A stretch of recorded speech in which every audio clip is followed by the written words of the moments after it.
হুম, এই লোকটা মনে হয় কোনো পাগল নয়, কোনো সিআইডি হবে। হ্যাঁ, ছদ্মবেশে পাগল সেজে সবার ওপর নজর রাখছে।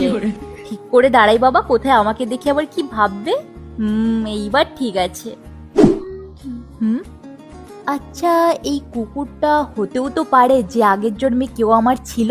হ্যাঁ, হয়তো ও আমাকে চিনতে পারছে, কিন্তু আমি ওকে চিনতে পারছি না। হুম, আমার মনে হয় ও আমার বেস্ট ফ্রেন্ডই ছিল। হ্যাঁ। আচ্ছা, হঠাৎ করে যদি কোনো বিশাল ধনী ব্যক্তির অ্যাক্সিডেন্ট হয়ে যায় আর আমি গিয়ে যদি তার প্রাণ বাঁচিয়ে ফেলি, হ্যাঁ, তাহলে হয়তো সে লোকটা খুশি হয়ে তার সব টাকা সম্পত্তি আমার নামে করে দেবে। হয়তো তার ছেলে মেয়ে কেউই নেই, তার সব টাকা সম্পত্তি আজ থেকে আমার নামে হয়ে যাবে।